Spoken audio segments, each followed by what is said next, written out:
initial situation. As previously stated, Swarovski is a leading manufacturer of polished crystals worldwide with nearly 25,000 employees.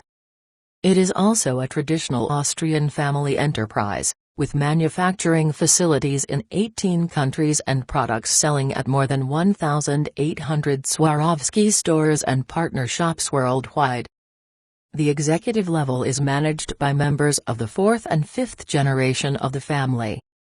Over the last 20 years, the company has recruited an increasing number of internationally experienced managerial personnel that focuses on management through budgeting and controlling.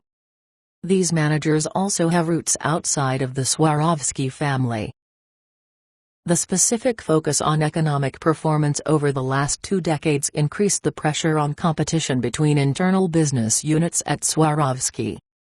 Each unit was to 1. Successfully compete for resources for limited research and product development, 2. Quickly prototype, and 3. Rely on efficient market rollout processes. Overall, it proved a successful strategy for staying ahead in domestic and international markets. Yet an ever-increasing pressure to succeed in product and service performance, as well as branding on an international level, yielded side effects that began to limit growth. From an overall company perspective, abundant duplications between business units resulted in increasing losses of time and capital resources. Moreover, escalating competition between units inhibited coordination and cooperation that could have helped to limit the damage from duplication.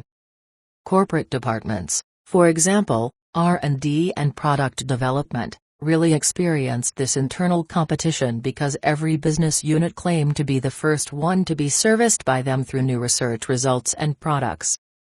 This resulted on the one hand in treating corporate departments of competing business units as punching bags, and on the other hand in offering similar products to joint clients, leading to a loss of earnings.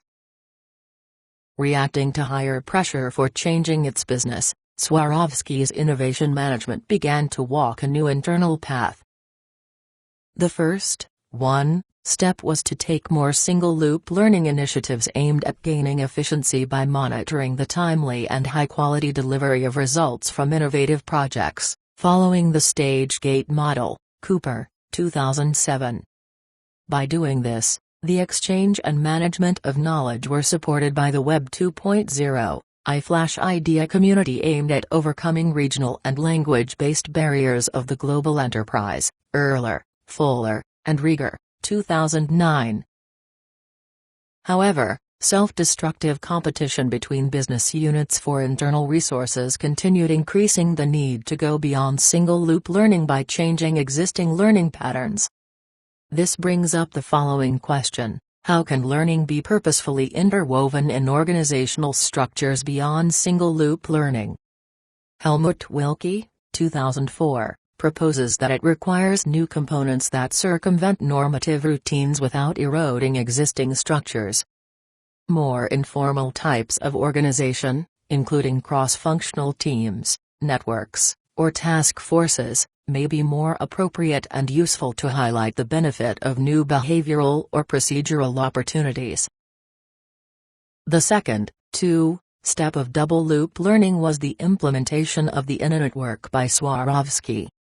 This led to more awareness of several internal entrepreneurs, who consequently supported each other in an alternative way of managing the complexity of the situation.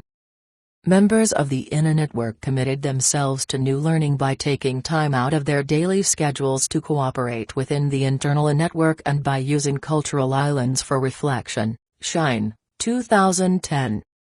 In cooperation with the network coordinator, they adopted egalitarian norms and emphasized that learning and developing new leadership routines is a mutual responsibility.